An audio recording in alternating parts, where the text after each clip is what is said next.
Nabi Musa menangis, ya Robbi ini apa-apaan? Orang sing ja'a ba'di kemudian melangkahi makom saya ini apa-apaan? Jadi Nabi Muhammad kan apapun hebatnya kan junior. Kok melangkahi makom saya ini apa-apaan? Enggak fair.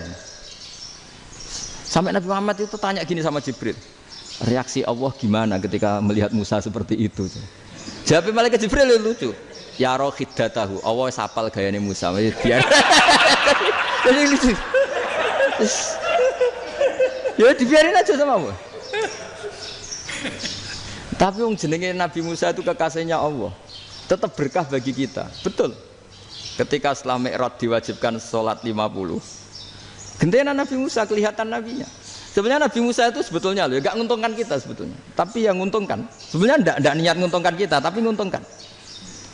Nabi Ibrahim kan di langit ke-6, keren lah. Konti jong ketemu Allah ngeten-ngeten kan sholat seket. Karena Nabi Ibrahim terkenal Nabi baik ya enggak bantah. Bareng Nabi Musa. Kenapa diceluk pangeran? Kula kan sholat ping 50. Inna ummataka la tutiku dalik. Wah, gak kuat umatmu. Serai-rai gak umatmu ora ngarah kuat 50 rokaat. Tapi sebenarnya Nabi Musa itu niatnya bukan membela kita. Fa inna ummati la umatku sing gagah-gagah ra iso meneng umat. Berarti sebetulnya ya itu masih pakai gengsinya gitu. Wes ngono-ngono lah sementing kita untung.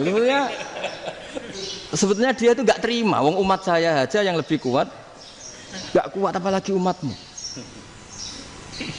Dan terus sebutin irji ila rabbika fas'alhu takhfif. Itu berarti Allah dengan madzahirul jamal. Sudahlah, datang ke Allah minta keringanan. Allah itu baik. Minta, ambek Allah itu ringanan mau 5 tok, jadi cek 45. Balik ke Nabi Musa, piro 45, cek ra kuat umat. Wong umatku ra kuat, jadi sebenarnya dia bilang umatku ra kuat. Lho cara Nabi Muhammad model wong Malang, yo beda umatku mbek umatmu. Ribet kan? Beda. Lho Nabi Muhammad kan enggak seperti itu kan? Enggak punya akhlak Malang kan, akhlak. Maksudnya akhlaknya mujur itu loh, akhlak yang baik gitu. Ya akhlak yang mujur, bukan yang Malang gitu. Mano, atau diambung kan Nabi Muhammad. Tanya Sauda, wah malah orang arah diambung kalau Sauda itu kan istuwa itu. Lucunya istrinya jawab, tanya Aisyah yang mungkin Nabi, iya yang mungkin tanya Aisyah. Itu yang usul ya istrinya Nabi Maimunah. Selalu Aisyah, tanya Mbak Aisyah. Ya Amirul ya Ummul Mukminin gini-gini. Wah, Aisyah yang cantik masih perawan kan. Qabbalani Rasulullah bahwa oh Nabi biasa ngambung-ngambung pas Ramadan dan beliau tetap puasa. Akhirnya fakih ngarang kan wa takbil fi Ramadan wa tublah la tubtilu shauma ngambung ora. Iku ya udah biasa di sini. Ya nasi bojone ayu. Nah ini artinya seasik itu gitu. Jadi garwane Nabi sing ngrasa rodok tuwa. Wah, aku ora tahu. Kok Aisyah. Serilek itu dulu itu. Maksudnya orang-orang Islam pertentangan itu. Maksudnya ini ya balik semua ini bedanya orang pesantren sama orang kampus. Kalau orang kampus mau cerita agama itu rahmatan lil alamin, tapi nyontokno rileke ora iso. Agama itu rilek, tapi nyontokno rileke ora iso. Mergo ya rapati ngaji. Contohnya ora iso, dadi mau gawe kaidah kok Islam itu rahmatan. Iya. Paling. Boten seneng mriki berapa juga? Potongan rektor. Yang lainnya biar dibagi ya. Ini pimpinan. Sikap provokator nih. Assalamualaikum warahmatullahi wabarakatuh. Bismillahirrahmanirrahim. Rabbi shrah li sadri wa yassir li amri wa hlul 'uqdatam min lisani. Allahumma shalli wa sallim ala sayyidina Maulana Muhammadin wa ala alihi wa sahbihi ajmain amma ba'du. Ini yang saya hormati pertama, pengatur saya ini Profesor Dr. Haji Maskuri. Yang cara ngomong tidak kayak profesor, tapi kayak jurkam. Jadi kalau ciri utama akademisi itu kalau ngomong itu teduh, datar, runtut, sehingga memaksa orang lain itu menerima karena runtutan logika yang terbangun. Ya, kalau ini tidak, pokoknya kasar gitu, pokoknya orang itu. Ini agak lazim, agak dalam dunia ilmu. Semua wakil rektor, semua yang hadir yang saya hormati, saya seperti yang dikatakan moderator Pak Sinten, Bapak Anwar, bahwa memang saya tidak boleh terikat sama yang di belakang ini karena ini kayak apa ya, ada satu mazhab yang anak-anak Unisma semuanya harus tahu, teman-teman di Unisma menjelaskan itu tidak lebih baik. Jadi karena seakan-akan belum melakukan. Indonesia itu dulu kedatangan Islam itu tidak pernah dipertentangkan antara Islam dan negara, sehingga diskusi itu sudah salah karena para wali itu tidak pernah mempertentangkan Islam dan keindonesiaan atau kebinekaan. Satu, bahwa para wali itu misinya dakwah, di mana-mana dakwah itu pasti ketemu yang berbeda, mulai beda agama, beda pilihan madhab, beda tradisi, beda kultur. Jadi itu tidak perlu dipertentangkan, tapi malah itu jadi lahan dakwah. Sehingga kita-kita ini kalau diminta diskusi hubungan negara dan agama malah bingung, memangnya kenapa? Itu seperti dulu zaman P4, saya punya kawan di Jogja, teman saya nulis tafsir Profesor Zaini, itu pernah zaman Pak Erto disuruh sosialisasi P4 di Papua. Apa hubungan Pancasila dan UUD 45? Itu orang Papua jawab, hubungannya baik-baik saja Pak. Jadi yang unik itu ketika disuruh baca Pancasila, 1 Pancasila, 2 ketuhanan yang Maha Esa. Nah, akhirnya 6 kan? Kenapa Pancasila jadi 6? Yang unik itu ketika ditanya, ini saya melihat langsung di TV 7 itu, Indonesiaku itu. Ada anak-anak kecil ditanya, bendera ini milik siapa? Bendera merah putih itu. Jawabannya apa? Milik sekolahan Pak aja. Karena memang milik sekolah. Itu yang tanya itu kaget. Milik sekolahan Pak. Nah, tentang tema ini mohon dibaca ini langsung start ya, langsung serius karena tadi sudah kayak jurkam tadi, ini yang langsung khas ilmuwan. Ini sebagai penghormatan saya pada Unisma, ini khas keilmuan. Imam Zuhri adalah gurunya Imam Malik. Ya, saya ulang lagi ya, Imam Zuhri adalah gurunya Imam Malik. Halaman 29. Ini langsung start saya baca halaman 29. Dan ini terutama yang para punggawa-punggawa ini. Saya baca ya. Ini teks tidak ada yang saya rubah, memang persis seperti ini. Bismillahirrahmanirrahim. Yaqulu Zuhri, ini gurunya Imam Malik.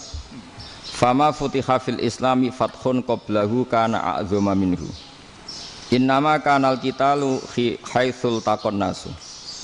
Falam makanatil hudnatu wa wadu'atil harbu wa amanan nasu ba'duhum ba'du wal taqaw fatafawadu fil hadits wal munaza'ah. Falam yaklim ahadun bil islami yaqilu syai'an illa dakhala fihi. Walaqad dakhalataini kasanaten mithlu man kana fil islam qabla dzalika wa aktsar. Terus ini ngomongnya harus santai, nggak boleh provokatif. Begini, kita tahu dalam perdamaian Hudaybiyah itu poin-poinnya itu semuanya merugikan Islam. Di antaranya adalah jika yang Islam masuk kafir harus dibiarkan, karena berarti masuk ke habitat asli. Karena Nabi sebelum jadi Nabi, komunitas pokok itu kafir, sehingga kalau Islam masuk kafir kembali ke habitat. Tapi kalau Islam masuk kafir, kafir masuk Islam itu harus dikembalikan karena dianggap bid'ah. Maka kalau kamu dituduh bid'ah itu tenang saja dulu, Nabi itu ya dituduh ji'ta bidinin muhdas, kamu datang dengan agama yang baru. Cuma agak diteruskan wa kullu muhdasatin bid'ah wa kullu bid'atin dalalah. Jadi orang-orang kafir dulu kalau ngomentari Nabi ya ji'ta bidinin muhdas, kamu datang dengan agama yang apa? Baru. Nabi nurut. Semua perjanjian yang merugikan Islam itu Nabi nurut. Tapi Nabi hanya minta satu hal, jangan ada perang 10 tahun. Dan orang boleh seminar, boleh diskusi tentang Islam. Ya ini dengerin betul ini. Jadi saya tidak akan provokatif, ini pakai logika. Nanti bisa dipakai disertasi doktor. Tapi saya minta orang boleh diskusi, boleh seminar tentang Islam. Akhirnya saat itu juga ada orang yang masuk Islam di depan tulisan itu belum kering istilahnya. Datang ke situ namanya Abu Jandal bin Suhail bin Amr. Itu datang ke Nabi, ya Rasulullah saya ini mau masuk Islam. Kata orang-orang kafir, ini pertama Muhammad, kamu komitmen enggak sama perjanjian? Kalau kamu komitmen harus kamu kembalikan. Nabi bilang, ya Abu Jandal kamu kembali ke mereka, ke habitat mereka, yaitu menjadi kafir, di komunitas kafir maksudnya. Akhirnya nangis. Umar, Sayyidina Umar itu mendekati Abu Jandal, kemudian memberi isyarat supaya ngambil pedangnya. Jadi isyaratnya wong ini baca ora wis. Maksudnya orang-orang kafir. Tapi Abu Jandal nggak mau. Singkat cerita akhirnya kembali ke komunitas kafir. Tapi yang dikatakan Imam Zuhri cara analisis ini nggak bisa pakai provokatif, harus pakai analisis.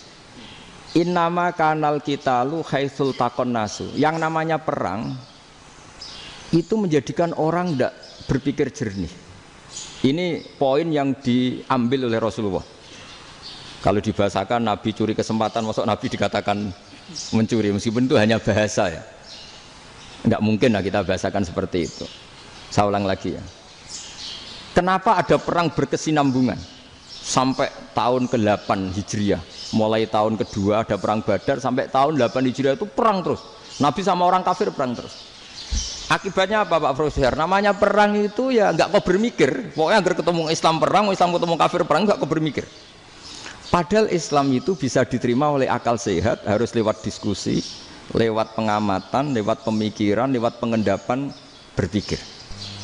Makanya Nabi tahu ini masalah besar. Kalau orang perang terus, itu gak kober mikir Islam, tidak sempat diskusi tentang Islam. Makanya Nabi hanya minta satu poin. Oke, perjanjian ini saya turutin semua, tapi saya minta orang kafir semuanya boleh mendiskusikan Islam, boleh seminar tentang Islam. Mereka bilang iya, pada pikiran mereka kan diskusi paling piye.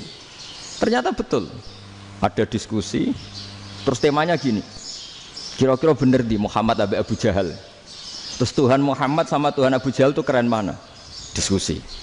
Tuhan Muhammad itu khaliqus samawati wal ardi, yang menciptakan langit bumi. Sebagaimana kampanyenya Muhammad. Ya mereka masih jangkar bilang Muhammad. Kalau Tuhan kita, ya berhala itu yang kita bikin, yang kadang rusak, yang kadang kudanan, terus lemutan, pokoknya terus diskusi. Kita kok bener pengirannya Muhammad. Terus Muhammad Abu Jahal. Mulai dhisik Muhammad itu ora tau bodoh nih. Mulai dulu Muhammad itu gak pernah bohong. Abu Jahal, waduh, wis bodoh nih ngongkonan. Wis ribet kan? Dan semua diskusi itu mengarah ke kebenaran Islam. Akhirnya ngomong kafir sing tokoh-tokoh cara Jawa yo. Wah, semane jebule masalah ini kan. Artinya gini, kalau kita ingin Indonesia damai, sebenarnya yang untung itu Islam.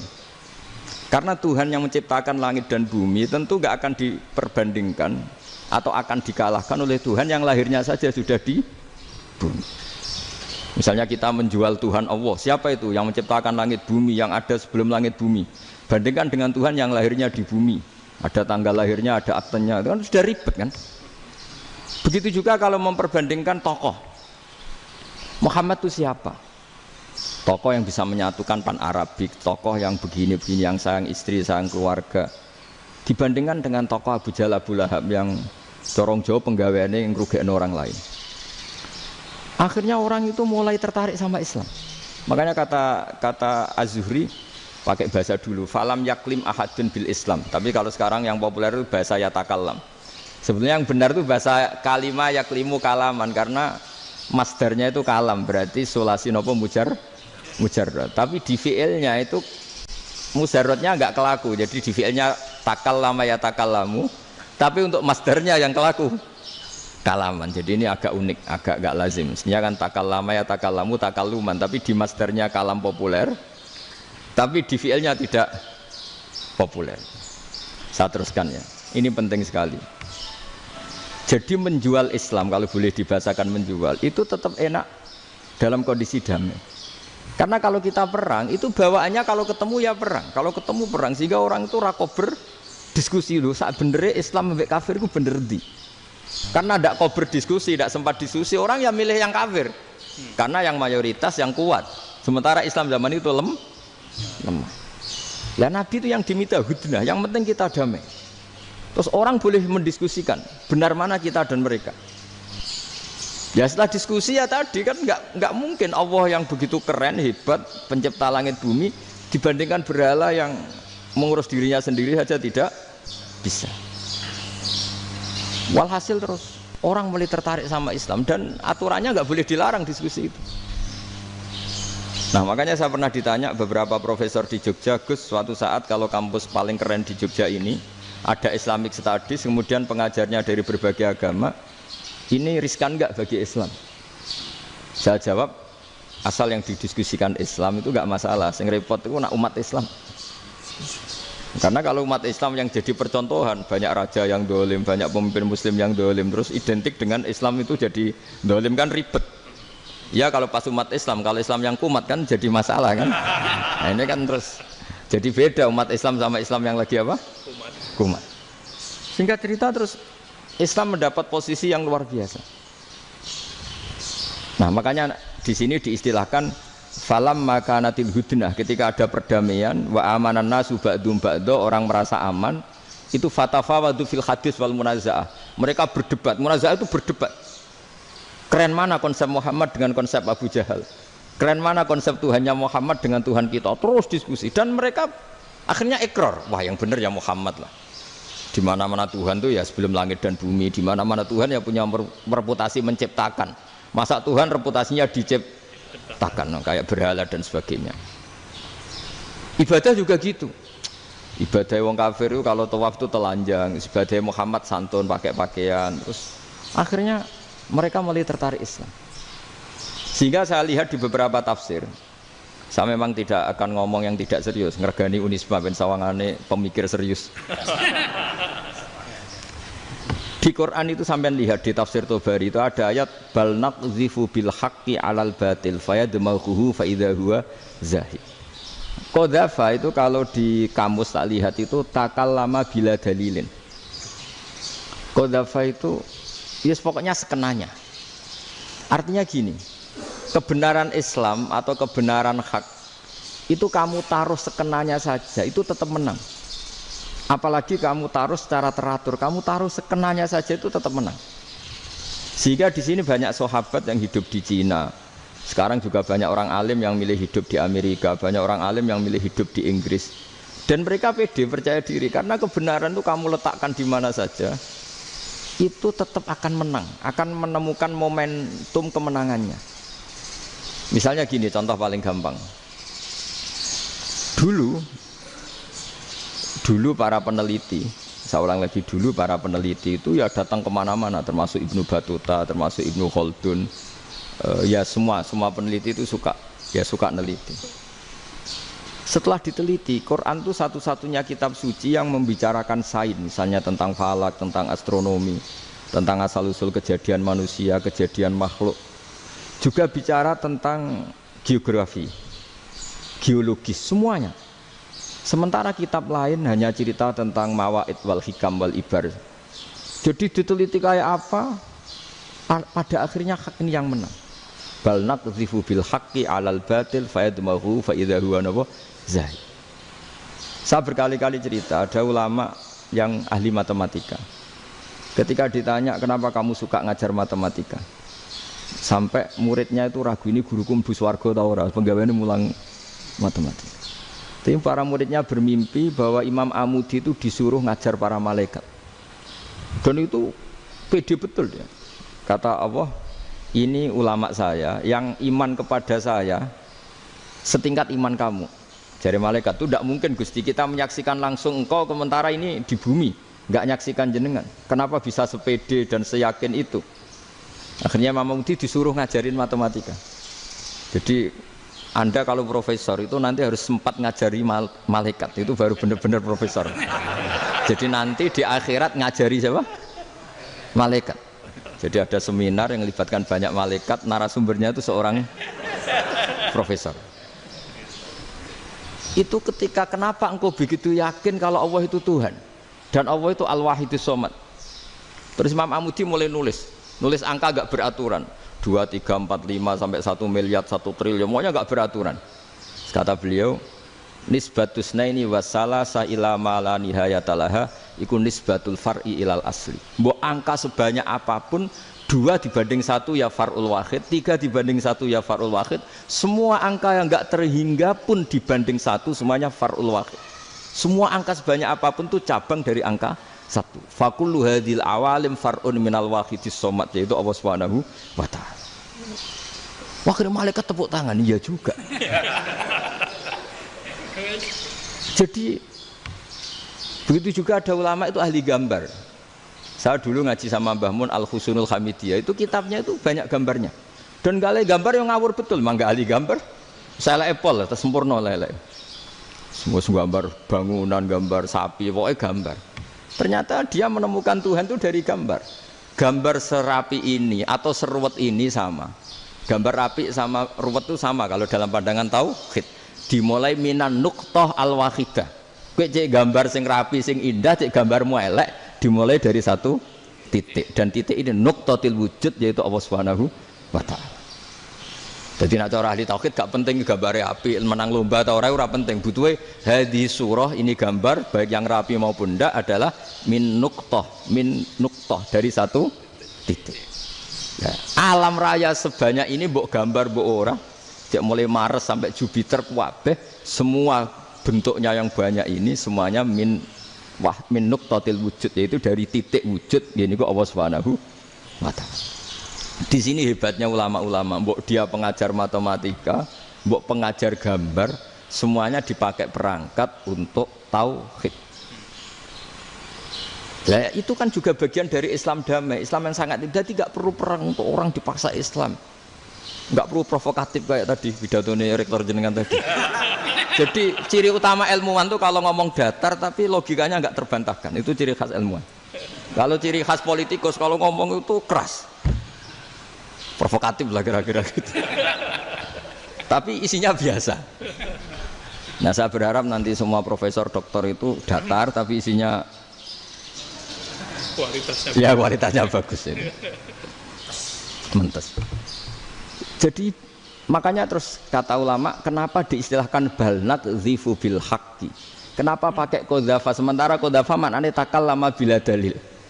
Maksudnya bila dalil di sini itu min ghairi ikhtiyajin ila dalilin. Kebenaran itu memang enggak butuh dalil. Apa kita perlu dalilnya apa? Buktinya apa? Kalau 3 itu cabang dari 1. Wong gendeng yang takok gitu pas orang gendeng. Wong 3 cabang dari 1 kok ditanyakan buktinya apa? Itu min awalil bidah. Pertama orang pasti tahu kalau 3 itu far'ul wahid. 1 juta juga far'ul wahid. 1 miliar juga far'ul. Gambar yang sebanyak apapun ya dimulai dari 1 titik. Cek gambar benar maupun yang tidak. Akhirnya apa? Ulama dulu itu sebegitu rileks nerangkan tauhid. Lalu kenapa asma ini yang ya ini kan khas NU ya, khas pesantren. Sebenarnya saya keberatan pakai istilah khas NU, pakai khas pesantren karena NU itu anaknya pesantren, jangan dibalik pesantren anaknya NU karena sebelum ada NU itu ada pesantren. Tapi kayaknya Unisma lebih suka pakai bahasa NU dan saya ya agak-agak orderan yang terpaksa disuruh ngomong. Ini agak apa ya, agak kacau sebetulnya ini agak kacau. Jadi NU itu sama pesantren itu tua pesantren. Jadi NU dilahirkan pesantren, bukan dibalik pesantren dilahirkan NU. Sehingga barokahnya didirikan pesantren ini. Kadang nyuwun sewu sekali Mbah Hasyim itu kadang ide besar beliau itu ora dituruti wong NU. Jadi Mbah Hasyim cara kula kok dadi Mbah Hasyim ya mangkel. Mbah Hasyim itu ngarangno kentong. Nggih ngaramno beduk, tapi NU nganggo kentong. Beduk. Dan uniknya Mbah Hasyim enggak tersinggung. Karena ciri khas pesantren itu membolehkan perbedaan apa? Pendapat. Itu masyhur khilafnya Mbah Hasyim sama Mbah Fakih Mas Gumambang itu sampai dikitabkan. Saling ngeritik, saling macam-macam lah. Jadi cara berpikir Mbah Hasyim ketika Nabi rembukan, ini gimana ya cara menentukan waktu sholat ya? Ya pakai kentong ya Rasulullah, zakalin nasoro itu untuk orang Nasrani. Ya pakai buk itu trompet, zakalil Yahud itu untuk orang Yahudi. Terus ada yang usul lagi pakai api ya Rasulullah. Dzakalil majusi itu orang majusi. Setelah itu ada orang datang lari-lari cerita mimpi azan tadi. Ya itu terus dipakai sarana pemanggilan sholat ya azan itu. Sehingga Mbah Hasyim menolak kentong. Karena mantas sababi qaumin fahuwa minhu. Beliau keras sekali sampai bilang haram. Beliau judulnya ya haram. Al-Jasus Antakrimin Nakus. Setelah naskah itu sampai ke Mbah Fakih Mas Kumambang di Gresik situ, di daerah Dukun situ. Dulu nggak ada WA ya, jadi sampainya ya lama. Makanya saya sampai sekarang nggak punya WA, karena ya saya ulama kan, kalau WA-an terus ya jadi ulama. Nggak jadi ulama, main WA-an terus itu. Nah itu termasuk rektor nggak kau bermikir itu mesti kebanyakan WA. Karena kan otaknya didikte oleh sesuatu yang masuk. Sesuatu yang dilihat itu kan pasti mendikte kita. Beda kalau yang enggak WA-an kan mikir apa kita yang menentukan. Kalau WA-an kan kita ditentukan. Mau mikir anaknya butuh apa gara-gara WA informasi Jakarta mikir Jakarta. Padahal secara kewajiban ngapain kamu orang Malang mikir Jakarta. Gara-gara WA mikir Jakarta belum selesai ada berita di Sulawesi, mikir Sulawesi. Habis itu mikir NTT. Makanya semua orang sekarang merasa tokoh nasional gara-gara informasi yang masuk itu nasional. Jadi Mas Yo RT yang mikir gimana Gus Indonesia. Padahal RT loh. Sampai lupa kalau dia itu RT. Jadi semua orang sekarang merasa tokoh nasional. Dan itu gara-gara apa coba? Akhirnya semua orang juga punya ide tentang nasional. Harusnya negara itu gini-gini. Jebule wonge sing duwe ikon itu sapa? RT. Ribet kan? Saya teruskan, setelah naskah itu sampai ke Kiai Fakih Mas Kumambang, beliau itu marah besar. Ini harus dilawan, dan saya bukan karena benci Mbah Hasyim. Beliau teman saya ketika ngaji Kiai Mahfud di Mekah. Jadi Mbah Fakih dan Kiai Hasyim itu teman ketika ngaji di Mekah. Terus cara ngelawan tuh lucu. Lucu, gak ilmiah, tapi gak ilmiah wong alim tetap ilmiah. Di mana-mana serupa itu tidak sama. Ya kalau mungkin zaman Nabi di Medina itu, zaman itu kentong itu identik dengan milik Nasrani. Di Indonesia beda. Pos kampling ya kentong, kebakaran ya kentong, wae sarapan orang di LP ya pakai kentong. Jadi tidak ada jaminan kalau kentongan itu identik dengan Nasrani. Lalu haramnya di mana? Yang di mana-mana tasabuh itu identik. Ini tidak identik. Mulai masalah kan? Mulai masalah. Jadi beliau gaya judul Hazruus. Hazruus itu kepala bergeleng-geleng. Sekarangan kok ngene. Jadi sekarangan kok provokatif gitu. Nah. Dan itu Mbah Hasyim ya hormat Mbah Fakih hormat Mbah Hasyim. Saya sendiri secara pribadi itu lebih suka pendapat Mbah Hasyim sebetulnya. Karena bagi saya sholat itu sakral, ya sudahlah kalau sakral ya dipanggil dengan sesuatu yang sakral yaitu kalimat thayyibah azan. Tapi saya tidak akan bilang kalau kentongan itu haram. Karena kalau haram alasannya mirip orang Nasrani. Sementara pos kampling ya pakai kentong, ada banjir ya kentong, ada kebakaran ya kentong. Jadi tidak identik untuk misa atau untuk sholat ala Nasrani. Tapi itu dulu ya rileks saja, dua beliau itu ya saling menghormati, padahal saling kritik. Dan dulu ulama yang beda madhab itu ya saling menghormati. Imam Syafi'i itu kalau sholat di kawasan Masjid Abi Hanifah ya tidak kunut. Ketika ditanya kenapa kamu tidak kunut, sementara engkau berpendapat kunut itu sunat. Ikroman di hadal madhab, saya sangat menghormati madhab. Imam Ahmad bin Hanbal itu berpendapat kalau orang pakai bekam, pakai iftisot atau hijamah itu batal sholatnya. Sementara Imam Syafi'i mengatakan tidak batal apa sholatnya atau wudunya tidak batal. Tapi Imam Ahmad itu ditanya, apa kamu makmum Syafi'i? Bagaimana mungkin saya tidak makmum sama wali kutub seperti Imam Syafi'i?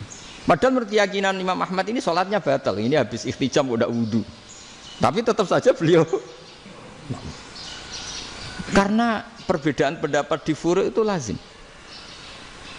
Ya orang boleh berdebat lah. Ketika Unisma datangkan saya, itu saking senengnya kiai, saking sombongnya sampai ngatur kiai, kan nggak pernah bisa diperdebatkan. Itu kan orang boleh debat kan? Itu saking angkuhnya apa saking senengnya kan nggak jelas kan? Kan dan orang boleh setuju pendapat saya, yaitu ngatur kiai itu haram. Setuju juga Pak Rektor, ekspresi mahabbah itu ya macam-macam. Dulu sahabat ya gitu. Sahabat itu ada yang nggak kenal wajahnya Nabi sama sekali sampai akhir hayatnya. Ketika ditanya, "Loh kamu itu sahabat kok nggak tahu wajahnya Nabi?" "Saya tidak pernah berani memandang Nabi karena ijlalan Nabi. Terlalu menghormati saya sehingga tidak berani memandang wajahnya." Ada sahabat yang penggaweannya dulu wajah Nabi sampai bisa nyifati alfiu faminunil hajib, sampai bisa nyifati detail karena dulu wajah Nabi itu ibadah. Ada seorang wali ditanya, "Kalau kamu di surga ingin nggak melihat Allah?" "Enggak." Loh, tapi semua orang ingin melihat Allah. "Unazzihu dzalikal jamal an-nadhari misli." Ben gak elek-elek Allah tak delok terima aku. Wong ra jelas. Berarti kok delok pangeran. Banyak. Jadi justru tapi karena saking takzimnya. Ndaklah mosok sak aku kok. Makanya saya berkali-kali cerita, menurut kesepakatan ulama, soft awal itu paling baik. Tapi banyak juga wali yang kalau sholat itu di belakang. Koyok paling bener yang kok ngarep gitu. Lu bayangkan misalnya kamu semangat di soft awal di Masjid Haram, jebule sholatnya salah. Itu dari malaikat, gayane kok ngarep, jebule ra roh. Itu kan di sini-sini wong. Jebule bodoh gitu. Gayane kok ngarep jebule.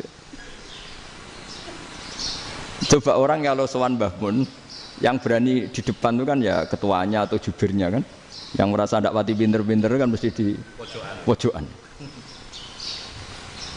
Artinya sudut pandang seperti itu ya sah saja, apa? Sah saja. Makanya banyak sahabat yang jarang sowan Nabi, alasannya takut ganggu Nabi. Banyak yang sering sowan Nabi, alasannya seneng Nabi. Yang sowan ya seneng Nabi, yang enggak sowan alasannya seneng. Loh, Nabi itu tokoh, punya keluarga, punya anak. Kalau saya sering sowan berarti sering ganggu. Yang sering sowan dia alasan ini khazanah kita harus istifadah. Jadi zaman dulu dia biasa dua sahabat, yang satu milih mahabbah itu milih sering sowan, yang satu juga mahabbah milih tidak sering. Karena pertanyaannya bisa dibalik kan, sering sowan apa sering ganggu coba. Nabi Abedar, "Assalamualaikum." Nabi nimang cucunya, "Assalamualaikum." Ayo bener yang sowan apa bener yang enggak kalau seperti itu. Akhirnya terus diatur sedemikian rupa oleh Quran.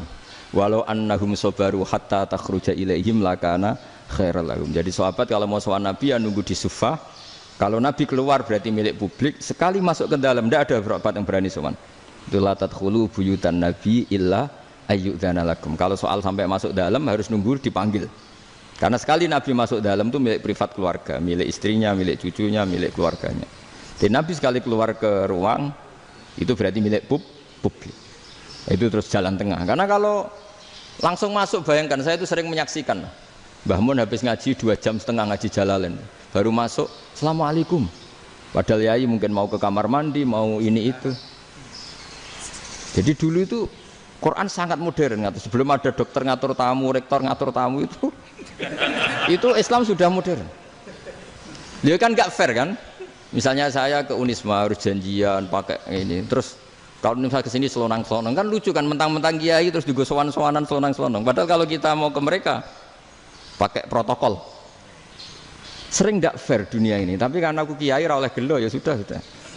Akhirnya saya memutuskan gak gampang kemana-mana karena itu. Saya sering didatangi ajudannya menteri, "Gus, mau ada tamu dari Jakarta tanggal ini, mesti saya bilang, mereka milih tanggal yang mereka kosong, kok tidak mikir apa itu kosong. Tak jawab enggak lah, sebelum diatur bahasanya dan tawaduknya gitu. Akhirnya dibalik, datang lagi, "Gus, jam dengan kosong apa kita menyesuaikan." Lah itu lagi dia akhlak kata saya. Itu baru punya akhlak kata saya. Bukan masalah gengsi ya. Saya sendiri itu dolan ke alumni itu jarang karena ya takut. Kiai kan yo nganggur, jam 09.00 nganggur, jam 10 nganggur. Bisa saja alumni itu kerja di pabrik, bisa saja yang latihan ekonomi di pasar. Sehingga kalau saya datang jam 9, iki kiai sing nilai santri ini, apa kiai sing ganggu santri. Nah karena orang ini melakukan rutin gak kok berpikir, pokoknya ngono jenenge silaturahim.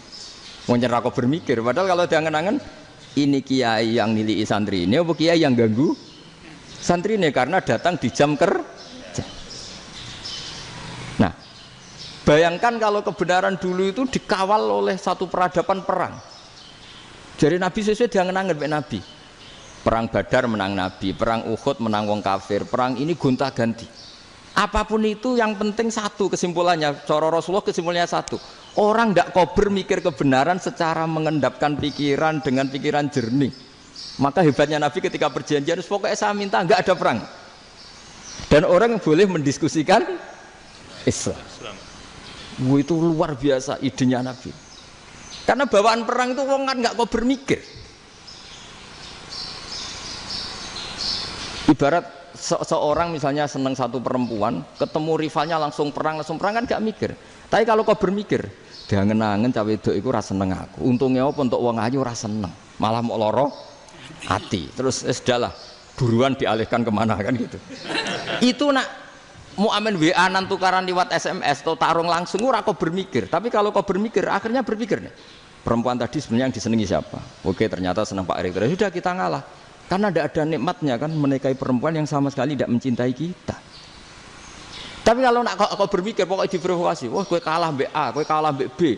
Pikirannya kan, ojo sampai kalah. Bareng wis menang ternyata ada mas lah.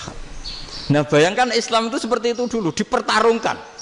Doang Islam itu dinu aklin, agama yang diterima dengan akal sehat. Tapi sekarang ukurannya perang. Yang menang berarti benar, yang menang benar. Kan terus jadi repot.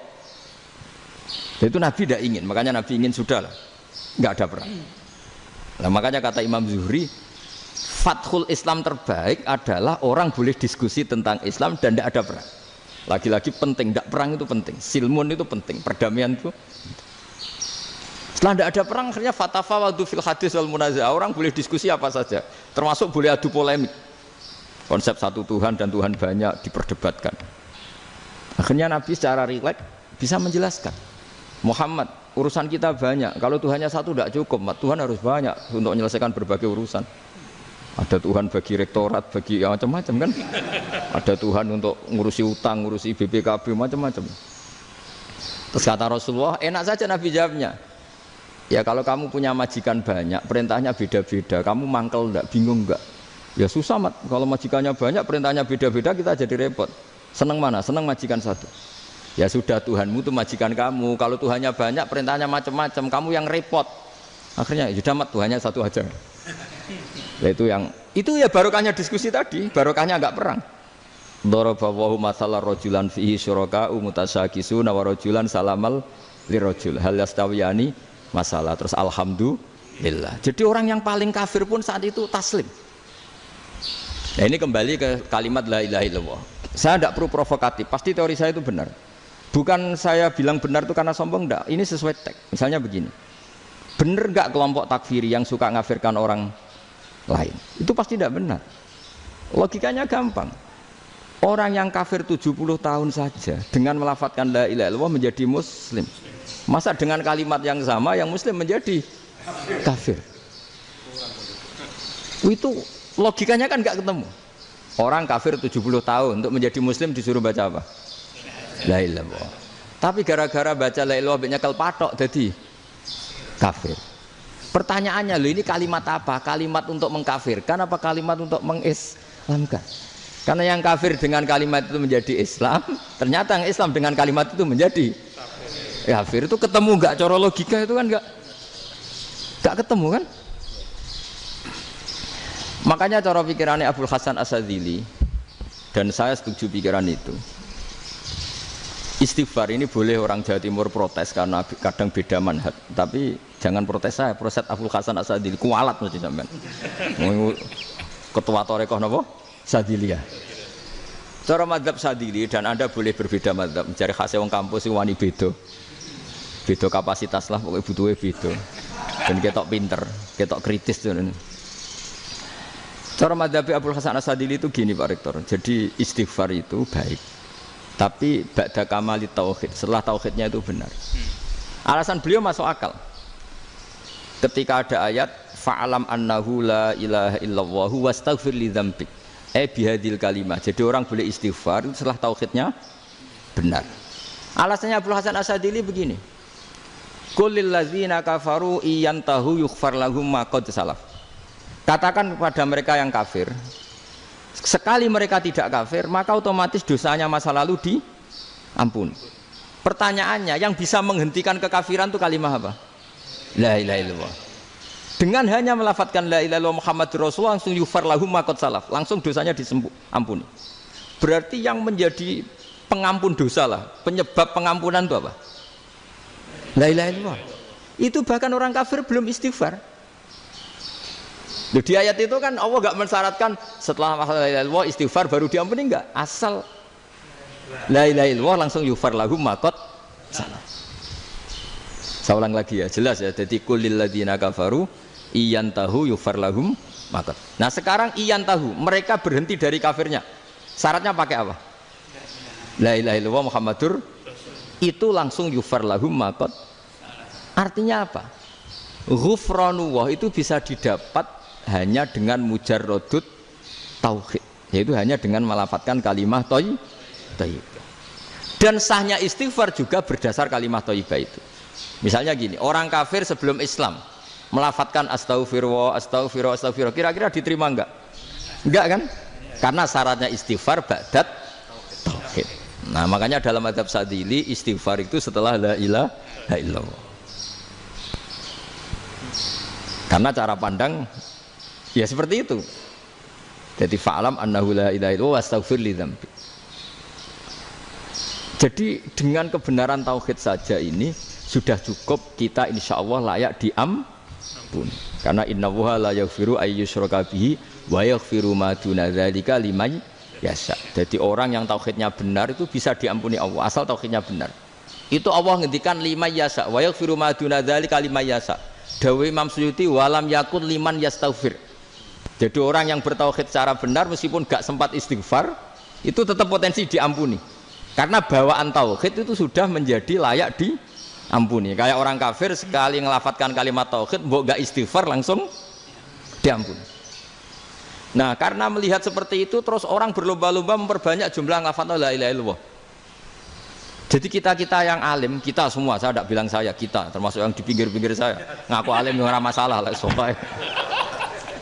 Kita semua yang alim-alim itu tahu bahwa la ilaha illallah itu super. Sudah bawaannya tauhid, juga punya kelayakan diampuni. Nah, kemudian nasib kita agak sial. Malah kalimat ini dituduh bid'ah, dituduh khurafat. Mergo Nabi nggak pernah tahlilan, Nabi tidak pernah. Nabi gak pernah tahlilan, kalau diartikan Nabi ora tau maca la ilaha illallah, enak gak kalimat ini. Nah, ini provokatif ini. Jadi ini sudahlah keanehan-keanehan ini kita terima karena ciri utama wali, ciri utama ulama itu wa udhu fisabilillah, harus pernah disakiti. Jadi kalau Unisma sakit karo dituduh apa? Dituduh bid'ah itu berarti belum calon ulama. Anjar ulama itu wa udhu fisabilillah, harus disakiti. Jadi kalau kamu disalahpahami itu ya harus santai. Termasuk provokatif tadi. Iya, termasuk provokatif tadi. Termasuk diatur tadi itu. Jadi kalau cara berpikir kan, karena mereka itu memang kalau kita turutin itu memenya itu terlalu, kadang menghujat kita itu. Enak ya jadi KNU, ada orang mati datang, kiainya dapat makan, dapat rokok, terus pulang gitu.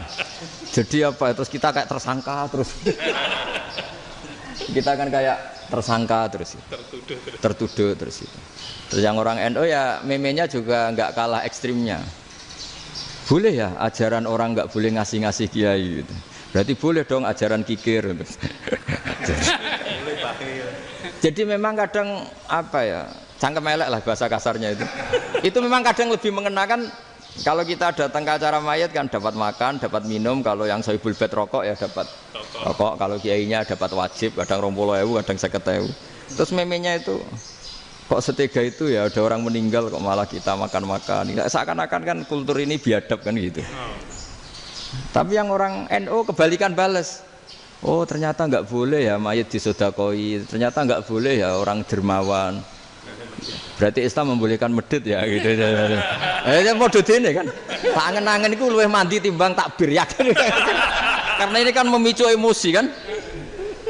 Memicu apa? Emosi. Nah, tapi saya kalau disuruh bela mana itu tidak ada yang saya bela. Ya seorang sudahlah, kalau mau nganggur saja sudah itu juga.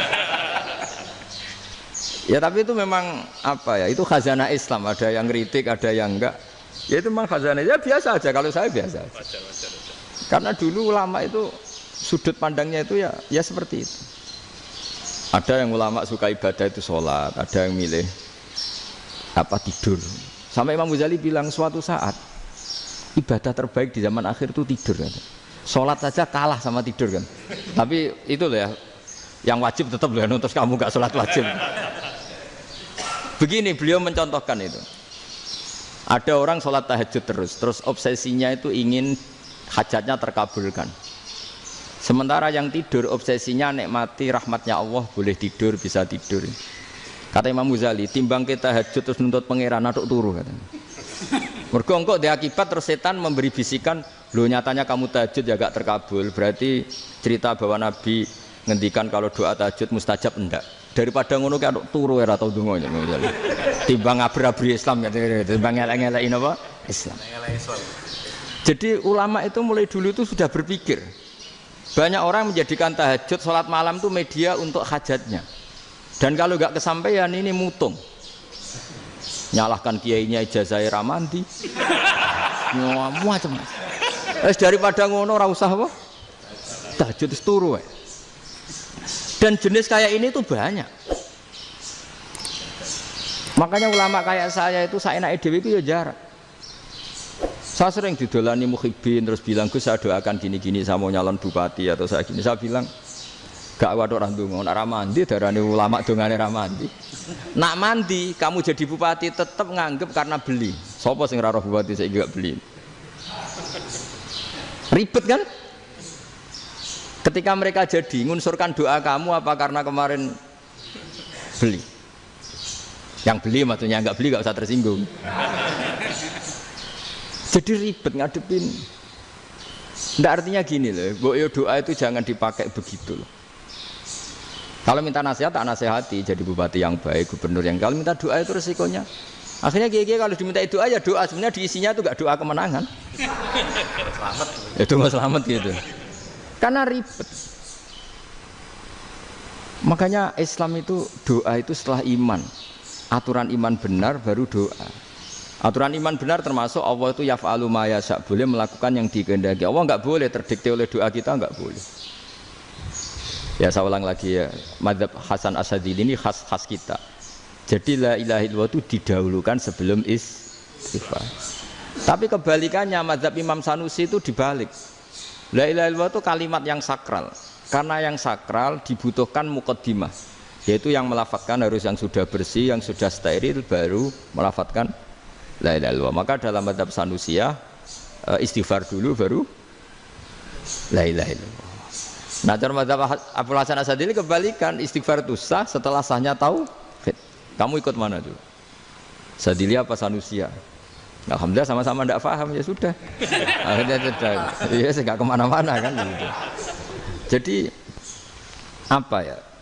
Terus ini saya teruskan, ini biar khas pesantren atau khas NU lah, kalau bahasa Pak Rektor khas NU. Ini Ben sampean tahu beberapa perbedaan itu lazim, halaman 24. Ya, halaman 24 sama 25. Tak baca, ini masih orisinil. An Sufyan bin Uyainah, ini juga gurunya Imam Syafi'i. Kata Sufyan bin Uyainah, beliau cerita, kana Isa wa Yahya alaihi salam ya'tiyanil qaryah. Fayas'alu Isa an syirari ahliha. Was'alu Yahya an khiyari ahliha. Jadi Nabi Isa dan Nabi Yahya itu satu generasi, sama-sama masih muda.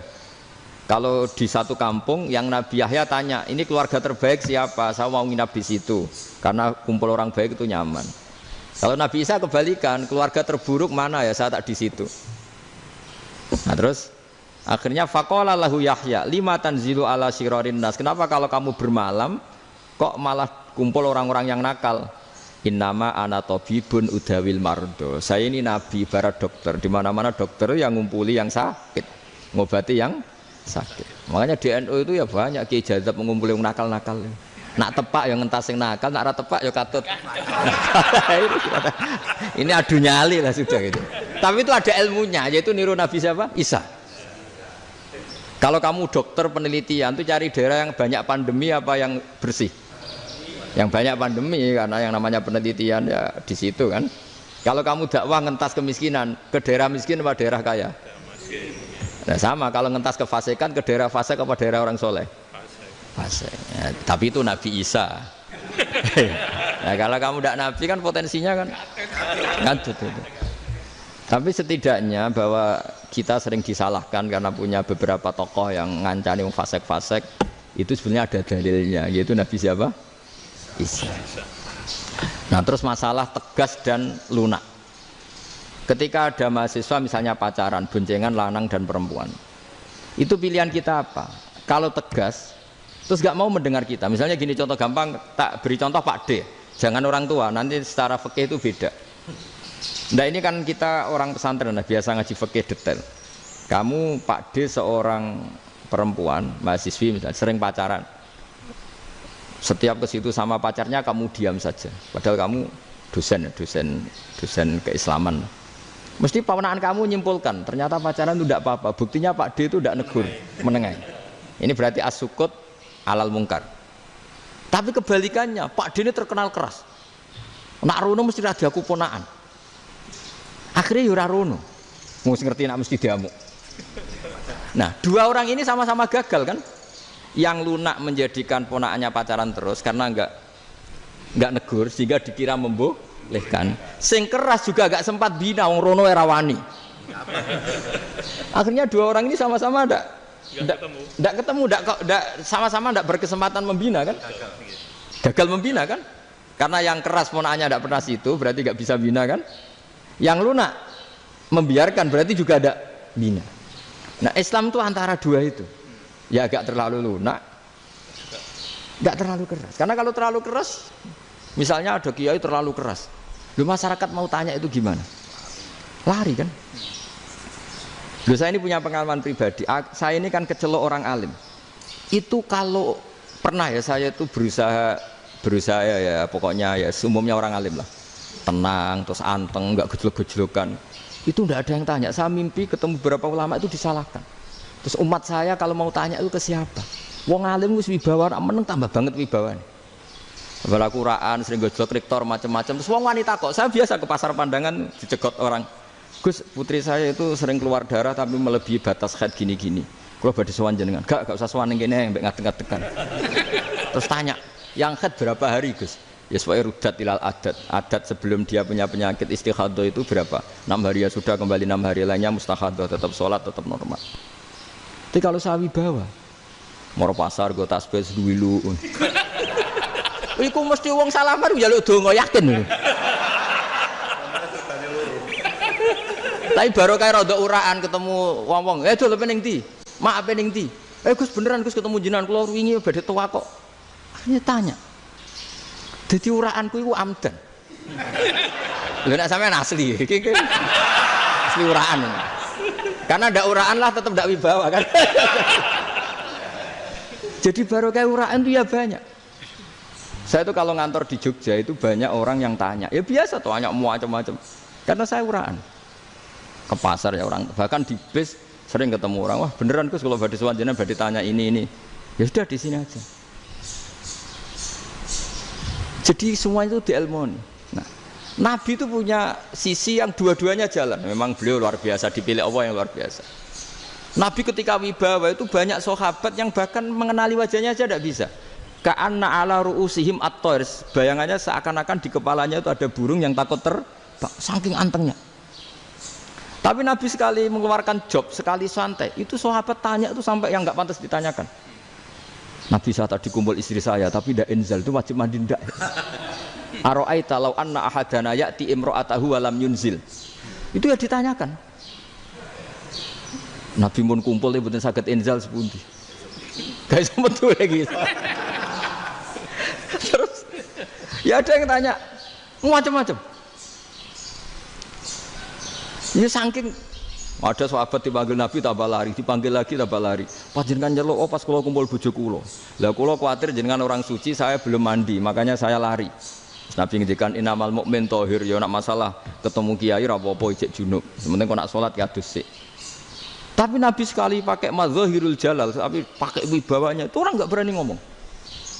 Tapi sekali Nabi rileks, itu orang bisa tanya apa saja, termasuk halal yang enggak pantas. Lalu ada sahabat itu tanya lucu, tanya Maimunah. Maimunah itu ya cantik tapi sudah agak tua lah. Maimunah, ya umal mukminin, hukumnya ngambung bojo pas Ramadan ubi. Wah gak roh aku, gak tahu diambung kan Nabi pas Ramadan. Tanya Saudah, wah malah orang-orang diambung kalau Saudah itu kan wis tuwa itu. Lucunya istrinya jawab, tanya Aisyah yang mungkin Nabi, iya yang mungkin tanya Aisyah. Itu yang usul ya istrinya Nabi Maimunah. Selalu Aisyah, tanya be Aisyah. Ya Amirul ya Ummul Mukminin gini-gini. Wah, Aisyah yang cantik masih perawan kan.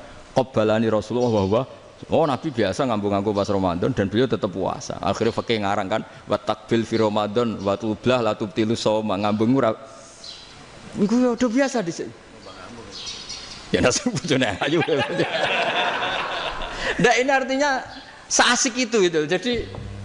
Jadi garwane Nabi sing ngrasa rodok tuwa. Wah, aku ora tau. Kok Aisyah. Serilek itu dulu itu. Maksudnya orang-orang Islam pertentangan itu. Maksudnya ini ya balik semua ini bedanya orang pesantren sama orang kampus. Kalau orang kampus mau cerita agama itu rahmatan lil alamin, tapi nyontokno rileke ora iso. Agama itu rilek, tapi nyontokno rileke ora iso. Mergo ora rapati ngaji. Contohnya ora iso, dadi mau gawe kaidah kok Islam itu rahmatan. Jadi Nabi itu lah, Allah juga gitu. Allah itu kalau sudah memperlihatkan madzahirul jalal itu mbok malaikat Jibril rawani ketika Allah dengan madzahirul jalal. Tapi kalau Allah dengan madzahirul jamal, madzahirul apa? Jamal. Iku ya gojol-gojol kan ambek makhluke gojol. Ya buli-bulian cara sakniki. Ya sampean delok ning hadis syafaat itu, akhiru man dakhalal jannah atau akhiru man kharaja minan nar itu di beberapa judul. Ada seorang rojul yang ahli neraka ya, dintas mbek pangeran terus didudono swarga. Gusti swarga sengiler tok ora wong wayu roh wis ngiler tok ngerjaluk Gusti mosok roh tok ora oleh mlebu jarimu asal mlebu metu kon neraka ora jaluk-jaluk meneh sumpah lho ya gak jaluk apa-apa meneh mboten Gusti sekali saya keluar dari neraka ndak akan minta apa-apa lagi wis wallahi wis wallahi la as'alu ghairaha mesti ghaira khoslah ghaira tilkal khoslah ya niku selain keluar dari neraka saya ndak akan minta lagi didono swarga wong do kelon seru ribet kan sing bojone elek kan dendam dadi ning swarga iki. Swarga wis macam-macam. Gusti mosok roh tok ora oleh mlebu jarene ra janji ra njaluk meneh. Akhire ya wis didelokno neraka. Jadi pangeran jawabe gampang didelokno neraka. Roh neraka begitu menyakitkan, begitu ngeri. Sudah Gusti saya ndak minta surga, sementing enggak masuk neraka. Rabbana srif anna adzab jahannam. Setelah lama itu diadepno swarga njuk mlebu swarga, terus diadepno neraka. Akhirnya ya sudah saiki mlebu swarga gak apa-apa. Iku jawabe lucu. Atas taziu jenengan ngenyek kula.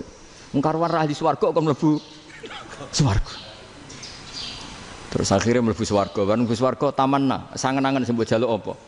Orang angen-angen yang indah-indah, laka wa asratu amsal. Ya iku tak turuti wa asratu amsalih lan lipatan ke-10. Jawabe wong lanang ya lucu. Atas taziu bi wa anta rabbul alamin. Jenengan pangeran kok ngenyekan. Maksudnya wis karuan aku ora pantes. Terus dari pangeran la astazi ubika walakinni alama asya'u qadir. Aku gak ngenyek kowe, pancen aku pangeran. Nuruti kowe iku iso. Jadi Allah sendiri ketika dengan madzahirul jamal itu malaikat ya ono sing wani bantah. Masyhur itu kan malaikat sing bantah pangeran ataj alufiya mayufsidu fiya wasfikut. Karena Allah dengan madzahirul jamal. Sing paling masyhur Nabi Musa. Nabi Musa itu ketika Nabi Mi'raj. Nabi Mi'raj itu beliau kira-kira di langit keempat lah yang masyhur atau kelima. Ngelangkahi. Nabi Musa menangis, ya Rabbi ini apa-apaan? Orang sing ja'a ba'di kemudian melangkahi makom saya ini apa-apaan? Jadi Nabi Muhammad kan apapun hebatnya kan junior. Kok melangkahi makom saya ini apa-apaan? Enggak fair. Sampai Nabi Muhammad itu tanya gini sama Jibril. Reaksi Allah gimana ketika melihat Musa seperti itu? Jawab malaikat Jibril lucu. Ya roh hiddatahu, Allah sapal gayane Musa biar. Jadi lucu. Ya dibiarin aja sama Allah. Tapi wong jenenge Nabi Musa itu kekasihnya Allah. Tetap berkah bagi kita. Betul. Ketika setelah Mi'raj diwajibkan sholat 50. Gentenan Nabi Musa kelihatan nabinya. Sebenarnya Nabi Musa itu sebetulnya loh, enggak menguntungkan kita sebetulnya. Tapi yang menguntungkan, sebenarnya enggak niat menguntungkan kita, tapi menguntungkan. Nabi Ibrahim kan di langit ke-6, keren lah. Konti dong ketemu Allah ngeten-ngeten kan sholat 50. Karena Nabi Ibrahim terkenal Nabi baik, tidak bantah. Bareng Nabi Musa. Kenapa diceluk pangeran? Kula kan salat ping 50. Inna ummataka la tutiku dalik. Wah, gak kuat umatmu. Serai-rai gak umatmu ora ngarah kuat 50 rakaat. Tapi sebenarnya Nabi Musa itu niatnya bukan membela kita. Fa inna ummati la umatku sing gagah-gagah ra iso meneh umat. Berarti sebetulnya ya itu masih pakai gengsinya sebetulnya. Wes ngono-ngono lah sementing kita untung. Sebetulnya dia itu gak terima wong umat saya aja yang lebih kuat. Gak kuat apalagi umatmu. Dan terus sebutin irji ila rabbika fas'alhu takhfif. Itu berarti Allah dengan madzahirul jamal. Sudahlah, datang ke Allah minta keringanan. Allah itu baik. Minta, ambek Allah diringana mau 5 tok. Jadi cek 45. Balik ke Nabi Musa, piro 45. Cek ra kuat umat. Wong umatku ora kuat. Jadi sebenarnya dia bilang umatku ora kuat. Lho cara Nabi Muhammad model wong Malang. Yo beda umatku mbek umatmu. Ribet kan? Beda. Lho Nabi Muhammad kan enggak seperti itu kan? Enggak punya akhlak Malang kan? Akhlak. Maksudnya akhlaknya mujur itu loh, akhlak yang baik gitu. Ya akhlak yang mujur, bukan yang Malang gitu.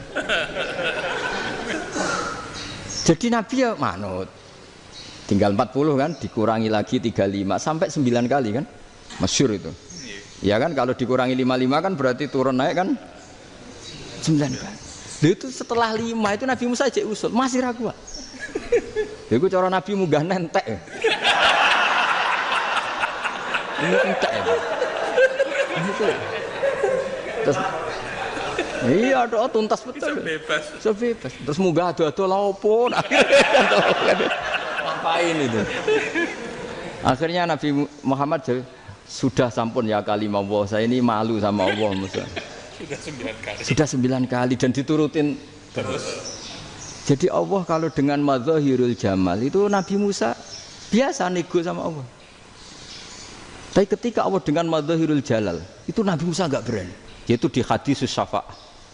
Hadisus syafa'ah ketika manusia datang ke Nabi Adam, ya tuna Adam. Ya Adam anta abul basar ngene isfa'li ana inda rabbik. Kamu saya minta mensafaati kita. Nabi Musa, Nabi Adam inna rabbi qad ghadibal yawma ghadaban lam yaghdab qablahu mislah wa la yaghdab ba'dahu mislah. Ini Allah sedang murka besar dan tidak akan murka seperti ini lagi. Sudah saya tidak berani nafsi. Nabi Ibrahim enggak, termasuk Nabi Musa ketika di itu ya enggak berani. Karena Allah dengan madzahirul jalal. Itu Nabi Musa enggak berani. Sudah saya sendiri itu pernah salah. Yaitu saya membunuh seseorang yang enggak disuruh oleh Allah membunuh itu. Yang pas jotosi orang Kipti. Akhirnya datang ke Nabi Muhammad. Pas ke Nabi Muhammad Allah dengan madzahirul jamal. Apa dengan madzahirul jamal sampai Kanjeng Nabi ngendikan analah saya akan memintakan syafaat kalian. Terus fa ahmadu rabbi bima hamida allamaniha rabbi. Saya muji Allah dengan pujian-pujian yang orang lain tidak tahu, hanya saya yang diajari, kata Rasulullah. Nah di sini menurut banyak ulama termasuk kitab yang saya baca, kenapa Muhammad sebagian namanya Ahmadu. Itu dari af'al tafdil fa Muhammadun Ahmadu min ghairihi. Muhammad Rasulullah itu kalau muji Allah di atas cara mujinya Nabi yang lain. Jadi Ahmadu bukan dari fi'il mudhari' lil mutakallim tapi dari af'al apa? Tafdil. Fa Muhammadun Ahmadu min ghairihi. Bahwa Kanjeng Nabi Muhammad sallallahu alaihi wasallam itu cara mujinya Allah di atas pujian para nabi. Makanya di sini Sayyid Ali Zainal Abidin kalau muji hamdal hamidin wa fauqa hamdil hamidin. Jadi pujian saya ini di atas rata-rata cara mereka apa? Memuji. Yaitu sirinya apa? Nabi itu tahu bahwa akhirat itu tidak bisa batasi Allah. Kamu tidak bisa nyemprit Allah. Allah, ini akhirat loh. Amal sudah ada manfaat. Ingat itu. Tidak bisa seperti itu. Allah itu nggak bisa tunduk sama konstitusi yang bernama akhirat. Artinya Allah meskipun di akhirat tetap duwe hak yaf'alu ma yasa atau yaf'alu ma yurid. Nggak bisa kamu terus wah ini akhirat amal ra iso dikirim wong mati, amal ra iso dikirim. Yo pangeran kok mbok atur. Kalau kita yang mengirimkan tidak bisa, tapi kalau Allah tetap bisa. Makanya ada kiai mengatakan kodok qadar ora iso dirubah, itu kamu. Makanya ada seorang kiai ditanya, kodok qadar ora iso dirubah sekali dicatat selesai. Jari kiai tadi, tapi nak Allah iso. Dalile apa yang huwa ma yasau wa yusbit. Nak Allah ya iso, sing ra iso kan kita. Nah, Nabi itu tahu betul meskipun akhirat itu Allah masih bisa dinego saking baiknya. Akhirnya Nabi sujud, masyhur itu terus, ya Muhammad irfa' ra'sak wasal tutok wasatu safa. Semat sirahmu angkat, kujo apa tak turuti. Semenjak itu Nabi minta apa? Syafa.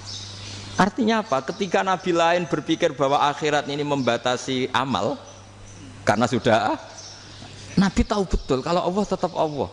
Yang enggak terbatas kekuasaannya, enggak terbatas rahmatnya juga saat di akhir.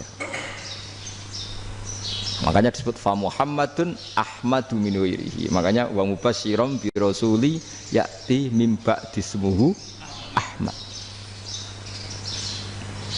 Jadi makanya terus banyak GNU sing wis macam-macam lah. Sing ana sing potongane wedi terus hati-hati. Niku berarti makome Madzahirul Jalal. Ana sing amen guyon nek makome Madzahirul Jamal. Ana sing ra jelas ngene iki, sing ra jelas. Nak guyu buanter kok nangis yo buanter. Jebule urusan utang. Lah ini sudah yang udah.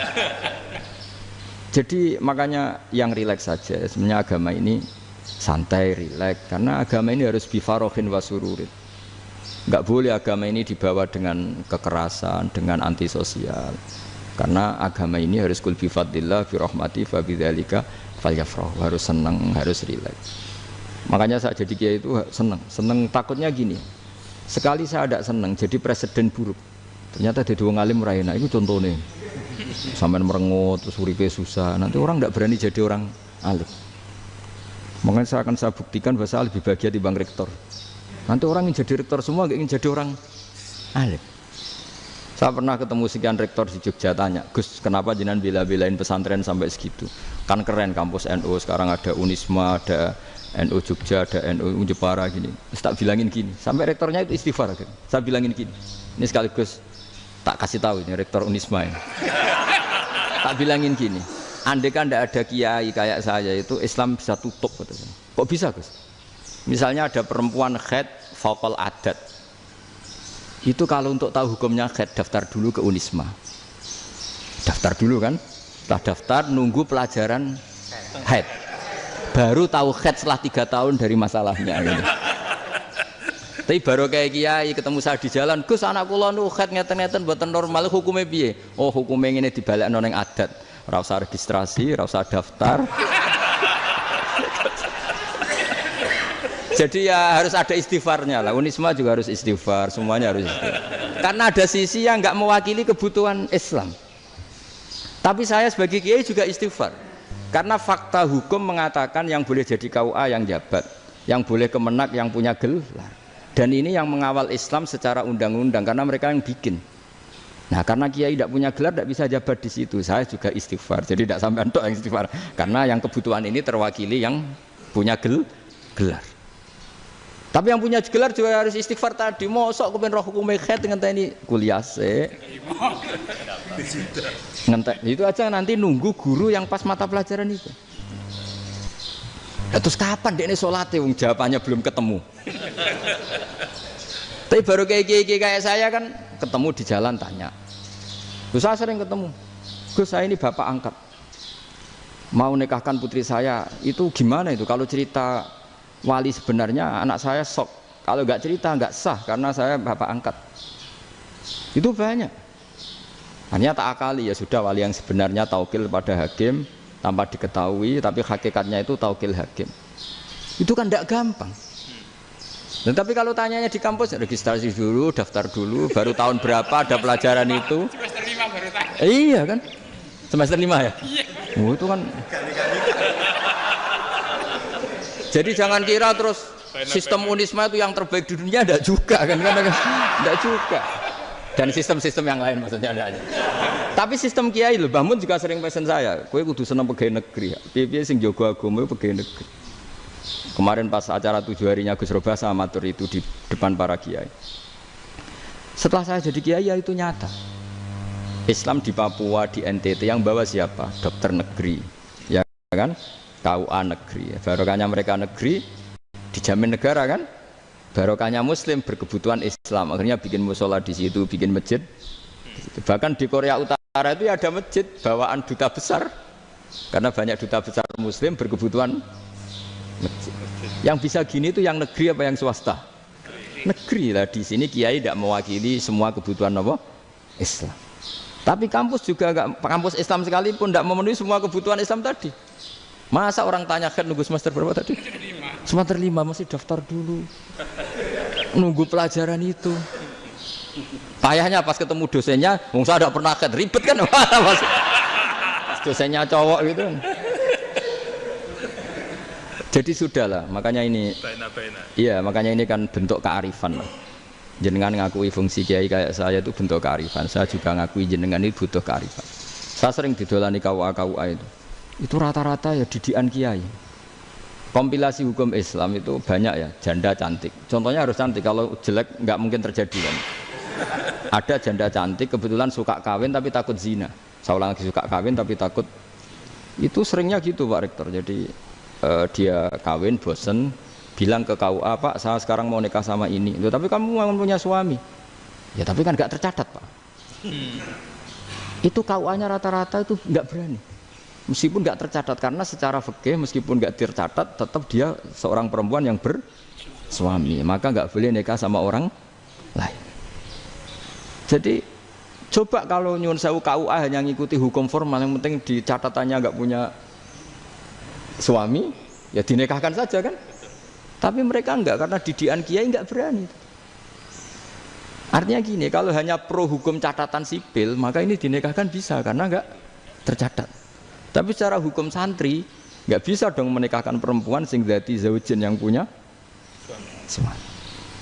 Nah, ini barokahnya kerjasama yang baik. Jadi di masyarakat itu tertanam didikan kiai, enggak boleh nikahkan perempuan yang bersuami. Tapi di KUA ngikuti hukum formal.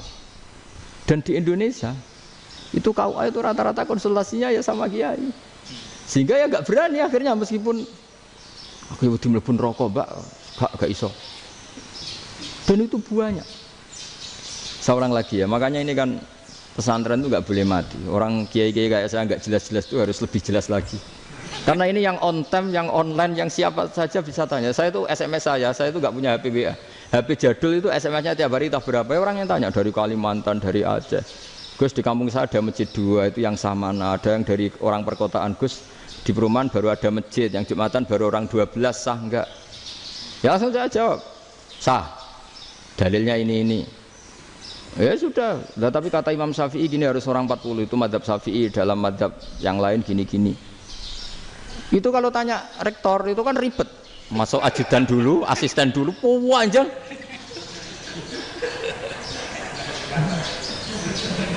Wah itu kan ribet kan?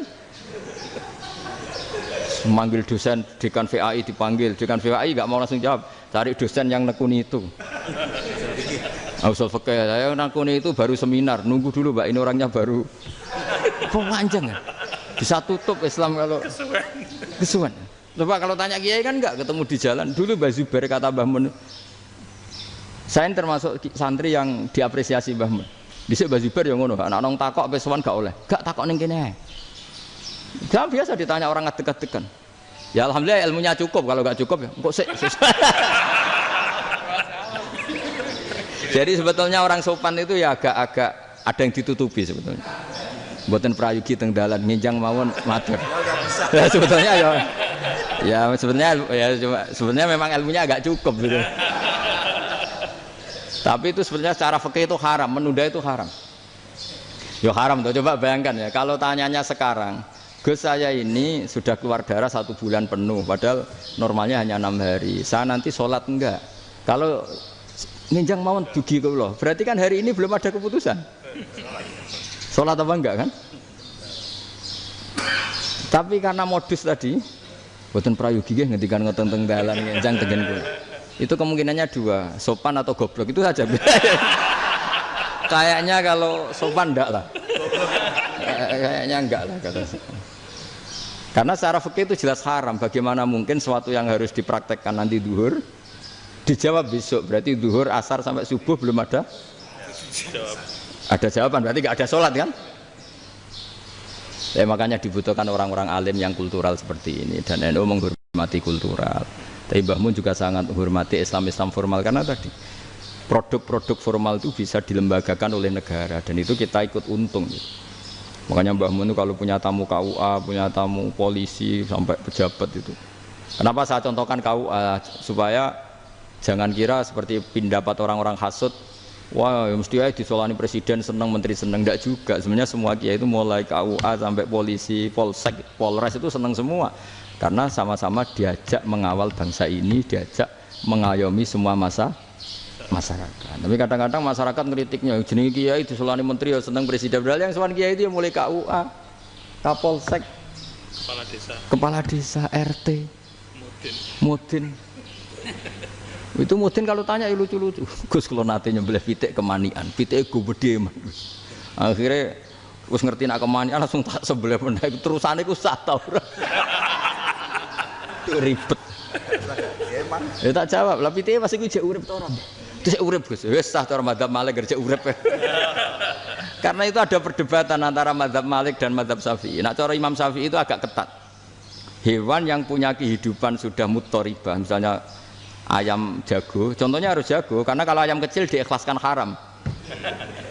Jadi yang cilik wae kan gitu. Fikih itu ya, fikihnya orang Indonesia itu pecundang. Kalau ayam kecil gak ditanyakan, mate ra wis. Kalau jago jago ditabrak truk kejet-kejet. Andai kan nggak disembelih pun mesti mati. Itu cara mazhab Syafi'i itu haram. Karena penyembelihan ini tidak menjadi penyebab kematian, tapi memang karena kecelakaan tadi. Tapi cara mazhab Imam Malik enggak. Andai kan nggak disembelih, matinya kan 2 menit lagi atau 1 menit lagi. Andai kan nggak disembelih, berarti mati sekarang itu bawaan pisau apa bawaan kecelakaan? Ya sudah halal gitu caranya. Nah akhirnya ya saya bilang ya sudahlah kita semuanya malu. Jadi cara debat, cara Imam Syafi'i enggak, cara berpikir itu sudah tidak kehidupan yang normal. Yang dimana-mana penyembelihan itu mematikan yang hidup normal. Jadi agak ketat. Sehingga dalam contoh kemanian, kalau dalam bahasa Jawa nyembelih agak sempurna terus pesonya jatuh atau apa itu, kalau pakai mazhab Syafi'i agak kesulitan. Jadi kalau mazhab Malik asal diselesaikan secara fauron dan juga sebagian mazhab Syafi'i itu halal. Nah orang mesti tanya gitu, Gus, wedhusku tabrak truk, man Gus kejet-kejet. Nak pitik cilik ra ditakok. Makanya termasuk kritiknya Mbah Mun, tapi ini madzhabnya Mbah Mun ya, kamu boleh ikut boleh ndak, karena ini urusan ndak penting. Dari wong-wong lucu, nak ditakoki yuyu muni haram mergo amfibi. Yuyu ngerti sampean? Yuyu nggih. Tapi nak ditakoki kepiting muni halal. Mergo nak yuyu haram gak eman, nak kepiting eman. Padahal alasannya coba, kenapa yuyu haram? Karena amfibi kan, bisa di air. Pertanyaannya, kepiting seperti itu enggak? Nah, tapi kepiting kalau haram kan eman. Karena besar kan, kalau yuyu silahkan haram kan gitu. Artinya apa? Fikih kita ini agak-agak pecundang gitu, agak-agak pertimbangan. Iya, ini lucu kan? Kualitatif. Coba alasannya yuyu haram karena apa? Amfibi kan? Hidup 2 alam. Pertanyaannya kepiting seperti itu enggak? Iya. Iya, kenapa? Kalau orang tanya, yuyu haram apa halal? Rata-rata jawab haram. Tapi kalau kepiting mulai khilaf. Loh mestinya kan sama kan? Lah itu karena unsur imannya. Iya tadi. Saya juga sering melihat tonggo-tonggo itu. Ayam cuwilik sakmene ketabrak truk, enggak ada yang tanya. Tapi saya pernah jalan-jalan di Narukan sini. Ono jago ketabrak, sing duwe langsung marani kula. Pas saya naik motor, Gus ini halal apa haram? Nak langsung kula sebelah halal apa haram? Gus kanggo kowe halal ya halal. Karena saya tahu tak jawab haram mesti kecewa itu. Aduh. Akhirnya kiai ini beratnya kan. Ya akhirnya ya saya setelah itu Fatihah Imam Syafi'i ngapunten umat kula tuh ora siap mangke madzhab jenengan tuh ndak siap. Untuk madzhab ndak sama. Iya kan akhirnya pakai madzhabnya Imam Malik tadi. Ya tak Fatihah Imam Syafi'i ini mboten niat nglawan jenengan. Tapi ngobati tiang eman. Mergo pitike besar itu. Jadi ini kan ceritanya itu makanya yang rileks saja lah bahwa Islam ini yang rileks, yang menyenangkan karena ya agama ini harus menyenangkan. Raditu billahi robba, raditu itu senang banget, ridho itu puas. Nggak boleh beragama pertuntungan terus emosinan, ya marem atau raditu itu marem jadi yang nyaman. Ya saya kira demikian. Assalamualaikum warahmatullahi wabarakatuh. Waalaikumsalam warahmatullahi wabarakatuh. Pelajari lho Pak. Ya, bagus. Pon rasa. Alhamdulillah. Satu aja yang di sini benar. Oh, satu aja. Nggih. Syarat. Nggih, damel syarat. Jadi mungkin ada satu pertanyaan aja. Satu saja. Bukan keluhan. Bukan keluhan. Ini mumpung Gus Bak pada Madhohirul Jamal nih. Iya, Madhohirul Jamal. Sebentar lagi sudah jalan. Sebentar lagi sudah Madhohirul Jalal. Jadi gak kena ditakoni. Monggo setunggal mawon. Mikir. Ya bagus. Niki ambil. Nggih. Ampun dawa-dawa terus ya Gus. Ya jaga-jaga ya. Assalamualaikum warahmatullahi wabarakatuh. Saya Fadil, alumni Unisma yang kuliahnya paling lama. Masih di jalanan. Gus, pertama saya muhibin jenengan ngikuti 3 tahun terakhir kayaknya. Sepertinya ketika Mbah Hasyim Asy'ari hadir di tahun 1900-an sampai mendirikan itu kok suasananya sama seperti Gus Baha hadir di tengah-tengah situasi genting Indonesia ini. Saya kira yang memunculkan nama Gus Baha di banyak media online yang saya amati itu malah awalnya dari kelompok bukan kita gitu. Dan itu kami melihat bahwa apakah nanti 1926 dan 2026 satu abad NU, saya kok termasuk orang yang punya apa ya semacam harapan gitu Gus Baha bisa, ya mungkin kalau beliau Mbah Hasyim Rois Akbar, sekarang Rois Am, nanti ada istilah barulah tengah-tengah antara Rois Am dan Rois Akbar. Karena setiap satu abad harus ada mujadid dan kami berharap kamu aja tak angkat. Itu yang pertama, artinya mohon maaf Gus. Yang kedua soal saya termasuk orang yang cukup iskal dengan peristiwa Nabi, kalau banyak disebutkan itu kisah Nabi Khidir yang dari 3 cerita itu hanya satu cerita yang saya masih agak bingung soal di situ anak kecil itu pakai kalimat, kalau di Al-Quran itu pakai kotala, jadi pakai anak kecil itu dibunuh seperti itu. Jadi ada istilah yang apakah memang saat itu ada syariat yang membolehkan atau memang ada sesuatu yang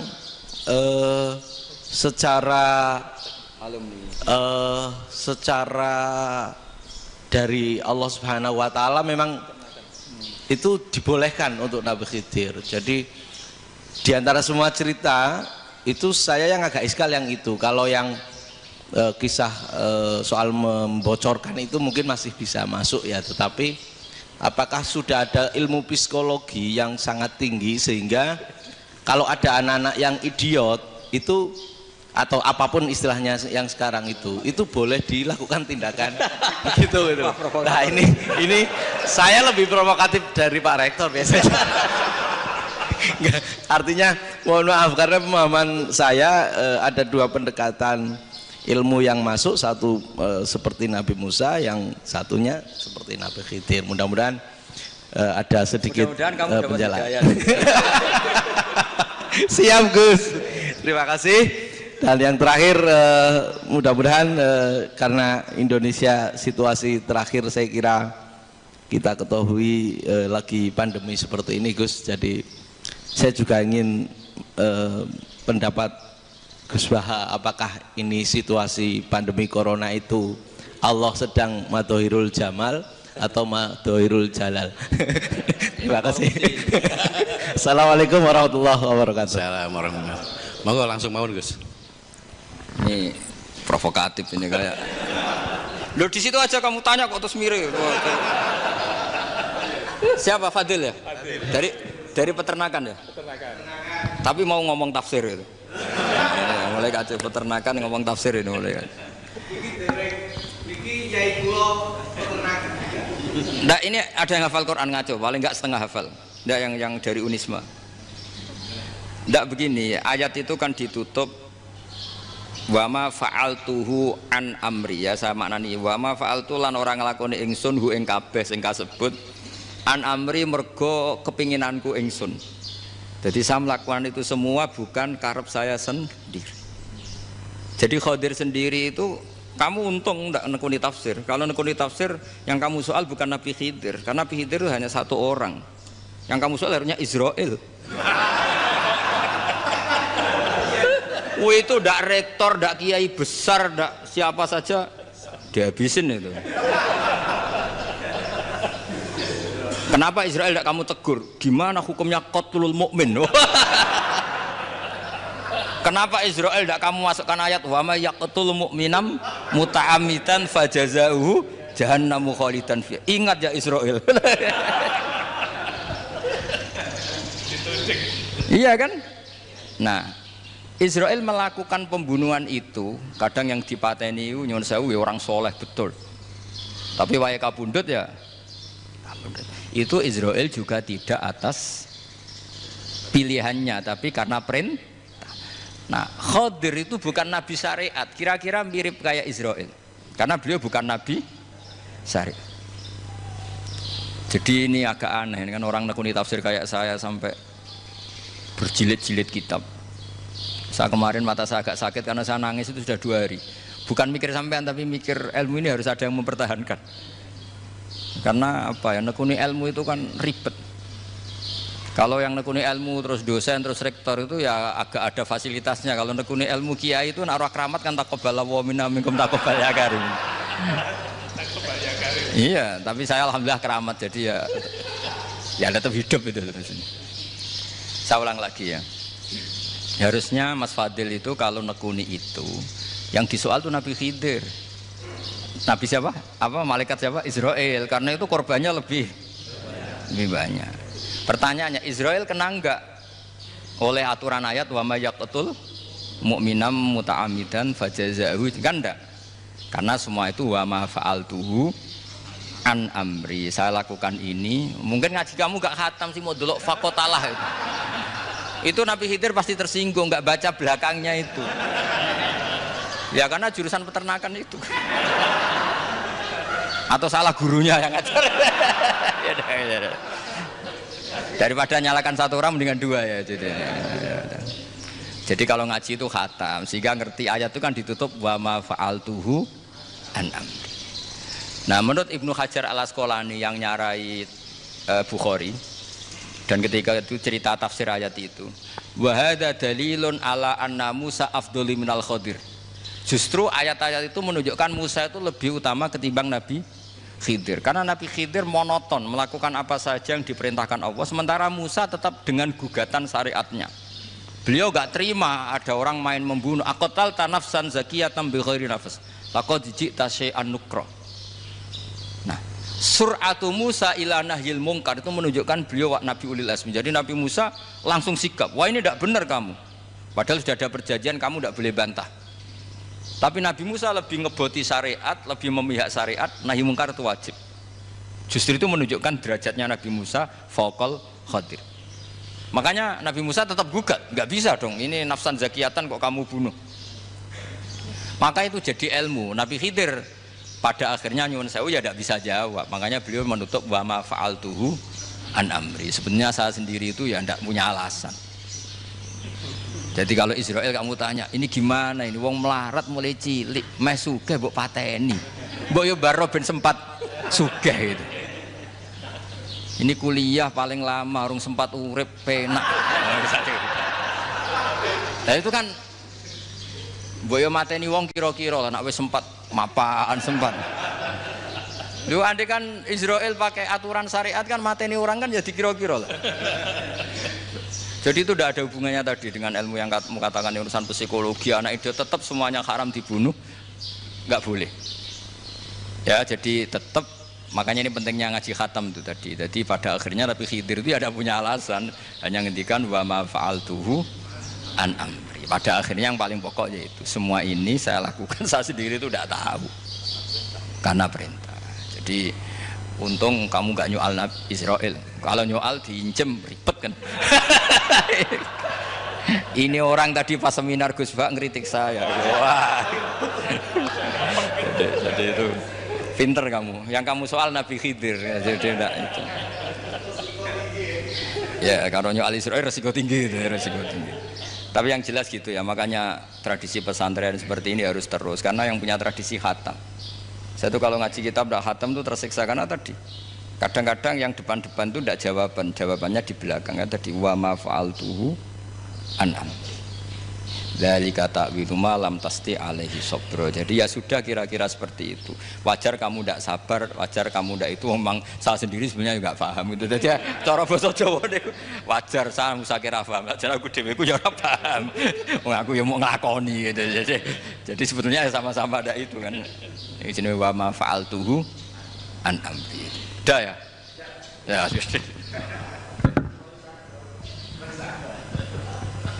Sudah ya? Nggak perlu dijawab katanya beliau.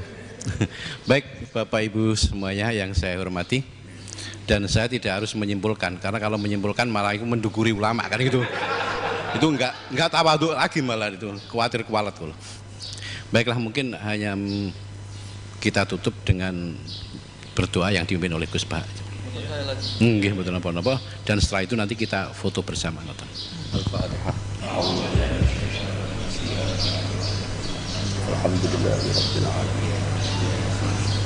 Ya Rabb ya